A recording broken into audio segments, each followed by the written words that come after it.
Hello बच्चों, आज मेरा आपकी क्लास में पहला पीरियड है। जब से आप लोग क्लास जो है घर गए हैं तब से आपकी क्लासेस नहीं हो पाई हैं, क्योंकि इस समय वैश्विक महामारी कोविड-19 कोरोना वायरस के कारण सभी लोग अपने घरों में जो है से नहीं निकल पा रहे हैं और आप लोग भी नहीं निकल पा रहे हैं। इस कारण से आप लोगों का बहुत लॉस हुआ है।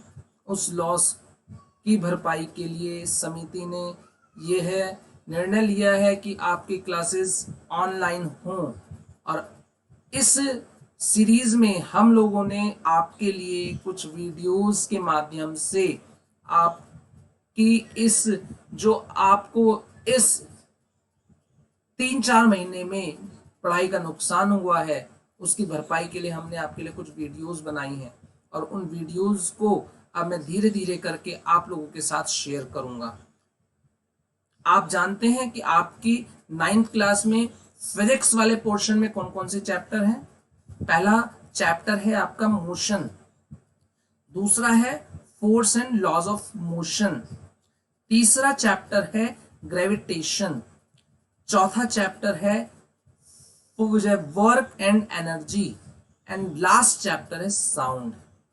ये 5 चैप्टर्स आपके 9th में हैं। तो सबसे पहले जिस चैप्टर को हम डिस्कस करेंगे वह चैप्टर है मोशन। तो इस चैप्टर को स्टार्ट करने से पहले मैं आपसे जानना चाहूंगा कि क्या आपने पुरानी क्लासेस में मोशन के बारे में पढ़ा है, क्या आप रेस्ट के बारे में जानते हैं। तो अगर हम देखें, हमारा मेनली टॉपिक है rest and motion.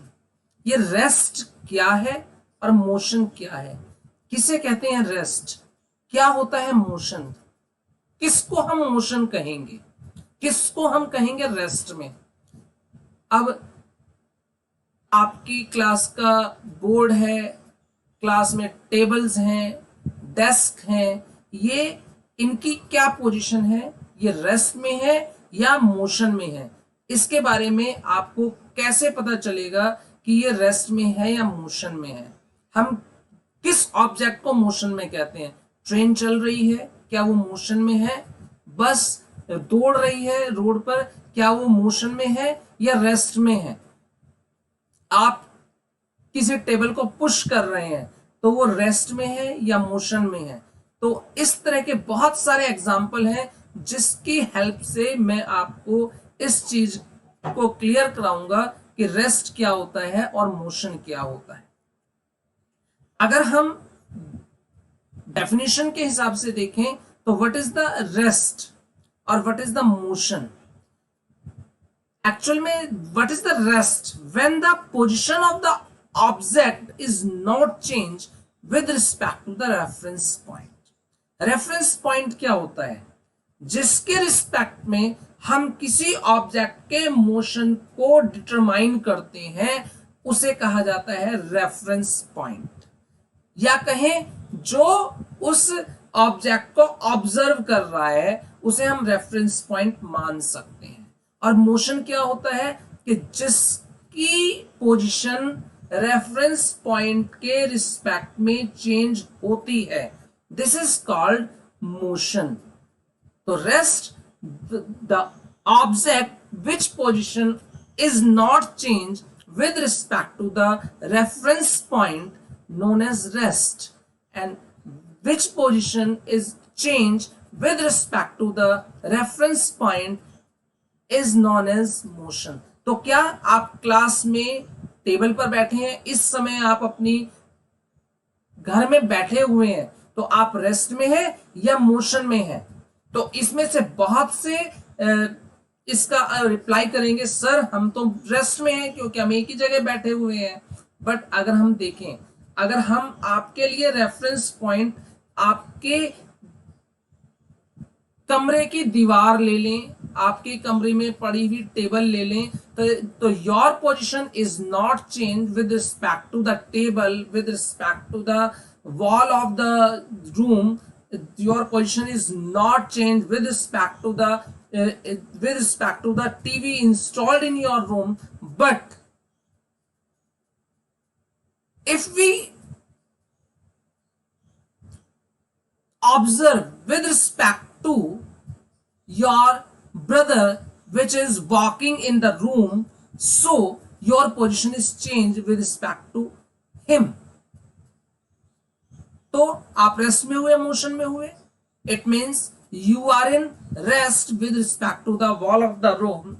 You are in rest with respect to the TV installed in the room, but you are in motion with respect to the your brother which is moving in the room. So every body in the universe, in the world, is at rest or is in motion. One body, अगर हम एक body की बात करें किसी की, वो rest में भी है और मोशन में भी है. केवल किस चीज का फर्क है? नजरिया का, रेफरेंस पॉइंट का फर्क है. अगर आप प्लेटफॉर्म पर खड़े हैं और ट्रेन आ रही है, तो you are in rest with respect to the lamp post installed on the platform, but you are in motion with respect to the train which approached the platform, because in case of lamp post you are in rest, your position is not changed because the reference point is stationary, but the moving train is a moving reference point. Your position is changed with respect to the moving train, so you are in motion. It means rest and motion both are relative. दोनों, अगर हम ये भी कह सकते हैं कि चाहे रेस्ट और मोशन दोनों ही एक सिक्के के दो पहलू हैं. देखिए बहुत सारे एग्जाम्पल दिखाए गए हैं कि जो है, एक पहला एग्जाम्पल है, अगर कोई बैठा है तो वो रेस्ट में है, सो रहा है रेस्ट में है, चेयर पे बैठा है रेस्ट में. बट अगर हम देखें रेफरेंस पॉइंट चेंज करेंगे तो their position is change. Motion के एग्जांपल दिए हैं, कोई एथलीट दौड़ रहा है, कोई साइकिलिंग कर रहा है, they are in motion.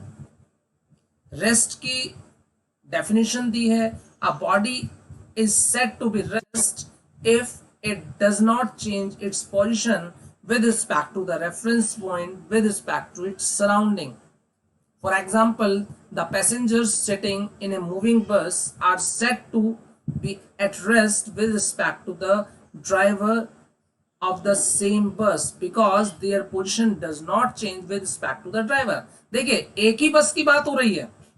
Bus is moving with respect to the road, with respect to the trees, with respect to the surrounding, but the position of the driver is not changed with respect to the passengers sitting in the bus. So the driver is rest but bus is in motion.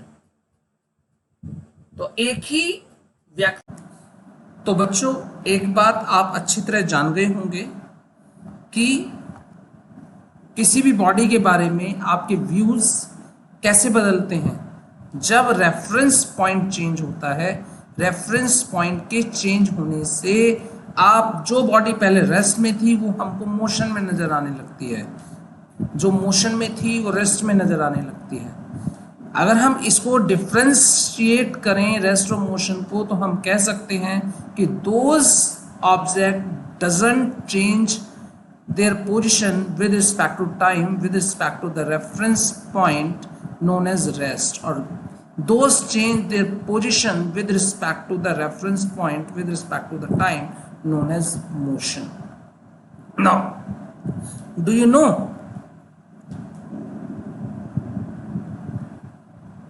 there are the two type of motion.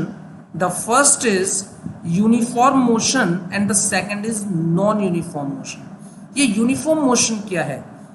Uniform means एक समान motion. When the object covers equal distance in equal interval of time, so it is called uniform motion. Or when the object covers equal distance in unequal interval of time or unequal distance in equal interval of time, known as non-uniform motion. हम इसको अगर समझना चाहें तो एक हमारे पास बहुत पुरानी स्टोरी है कछुए और खरगोश की, उसके माध्यम से हम इसको समझ सकते हैं। एक बार कछुए और खरगोश में शर्त लगी कि पहले कौन रेस पूरी करेगा, जो रेस पूरी करेगा वो सुपीरियर होगा। खरगोश घमंडी था, खरगोश को लगता था कि मैं तेज दौड़ूंगा और मैं रेस को पहले फिनिश कर लूंगा, फिनिशिंग लाइन पर पहुंच जाऊंगा। दोनों में रेस शुरू हुई, खरगोश ने तेज दौड़ना शुरू किया। दौड़ते दौड़ते उसने पीछे मुड़ के देखा कि कछुआ तो बहुत पीछे रह गया है। वह धीरे धीरे आगे जाकर रुक गया, उसे पेड़ के नीचे नींद आ गई और कछुआ धीरे धीरे धीरे धीरे चलता रहा और लास्ट में फिनिशिंग पॉइंट पर पहुंच गया। लेकिन जब खरगोश की आंख खुली तो उसने देखा कि कछुआ बहुत आगे निकल गया। उसने फिर से तेज दौड़ना शुरू किया और उसने जब तक वो फिनिशिंग लाइन पर पहुंचा तब तक कछुआ जीत चुका था। तो यहाँ पर जो कछुआ है, कछुआ धीरे धीरे एक समान चाल से चल रहा था, वो इक्वल डिस्टेंस इक्वल टाइम में कवर कर रहा था। जैसे अगर हम एक एग्जांपल लें कि कोई बॉडी हर 10 मीटर को 1 सेकंड में कवर करती है तो उसके मोशन को कहेंगे यूनिफॉर्म मोशन। और जो खरगोश था पहले बहुत तेज भागा, धीरे हुआ, रुका, सो गया, फिर तेज भागा, तो उसने क्या किया, उसने अनइक्वल डिस्टेंस को इक्वल टाइम में, इक्वल डिस्टेंस को अनइक्वल टाइम में कवर किया। So his motion is non uniform motion. Now we will discuss the physical quantity. आप सभी जानते हैं कि फिजिकल क्वांटिटीज क्या होती हैं। Those quantity which can be measure, these are called the physical quantities, जैसे कि mass, volume, area, time, temperature, force, velocity, speed, distance, displacement, these are the physical quantity. Physical quantity can be classified in two categories. The first is scalar quantity and the second is vector quantity. What is the scalar quantity?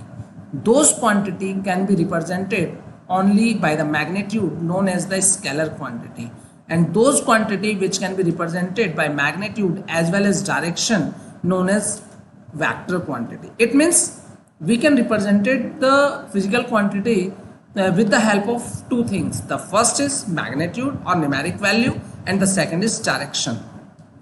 In scalar quantity it has only magnitude, but in vector quantity it has magnitude as well as the direction.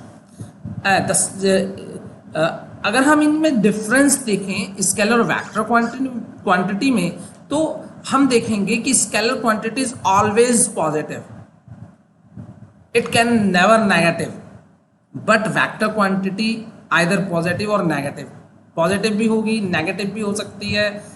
और आप देखें scalar quantity zero कभी नहीं हो सकती, किसी का mass zero नहीं हो सकता है, ठीक है, कोई डिस्टेंस जीरो नहीं हो सकती है, but vector quantity can be zero. अगर हम स्केलर क्वांटिटी के एग्जांपल्स देखें तो इसमें बहुत सारे एग्जांपल्स आ जाते हैं, जैसे मास है, टाइम है, टेम्परेचर है, डिस्टेंस है, स्पीड है, एरिया है, वॉल्यूम है, प्रेशर है, ये सभी क्वांटिटीज क्या हैं, these are the scalar quantity. और अगर वेक्टर क्वांटिटी में हम बात करें तो displacement, velocity, impulse, force, momentum, these are the vector quantities. ये वेक्टर क्वांटिटीज को रिप्रेजेंट करने के लिए हमें किस चीज की जरूरत होती है, magnitude as well as direction. और स्केलर क्वांटिटीज को रिप्रेजेंट करने के लिए केवल हमें किस चीज की जरूरत होती है, वी ओनली रिक्वायर मैग्नीट्यूड। तो हम इनको बहुत आसानी से पहचान सकते हैं। इसी श्रृंखला में हम आगे बात करेंगे, जब हम मोशन पढ़ रहे हैं, मोशन में एक टर्म बहुत ज़्यादा आती है जो आपने लोअर क्लासेस में पढ़ी होगी, distance and displacement.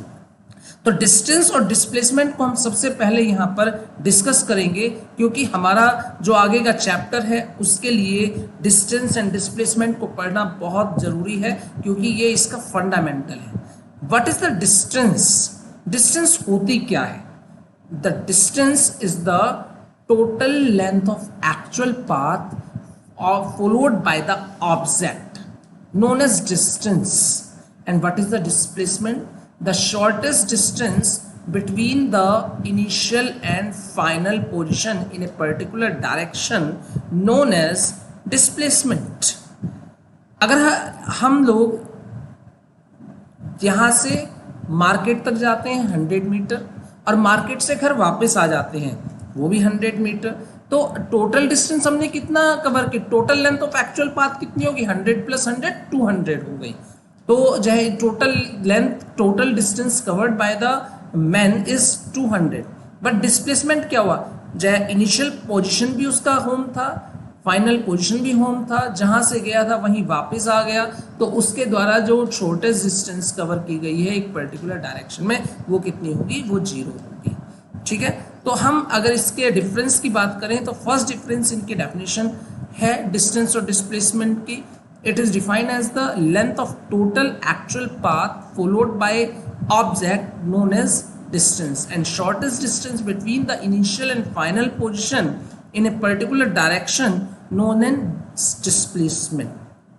You know that distance is always positive because distance is a scalar quantity. Scalar quantity is always positive, but displacement is either positive or negative because displacement is a vector quantity. It can be represented with the help of magnitude as well as direction. So it is either positive or negative. Distance never be 0. किसी के द्वारा भी cover की गई distance 0 नहीं होती, but मैंने भी आपको एग्जांपल बताया कि डिस्प्लेसमेंट 0 हो सकती है क्योंकि जो है इनिशियल पॉइंट और फाइनल पॉइंट एक हो सकता है, जहाँ तो शॉर्टेस्ट डिस्टेंस अगर उनके बीच में निकालेंगे दिस इज 0। तो बच्चों आपने क्या करना है, आपकी बुक्स में जो कॉम्प्रिहेंसिव क्वेश्चंस दिए हैं डिस्टेंस और डिस्प्लेसमेंट के और स्केलर और वेक्टर क्वांटिटी के, उनका भी सभी क्वेश्चंस को आपने सॉल्व करना है। सॉल्व करके आपने मुझको इन्फॉर्म करना है, आपने अपने जो नोट्स बनाए हैं उनको मेरे साथ शेयर करना है। ठीक है बच्चों, धन्यवाद। आज का आपका लेक्चर यहीं तक था। अगले लेक्चर के लिए आप वेट करें, नेक्स्ट वीडियो आपके साथ नेक्स्ट वीक शेयर की जाएगी।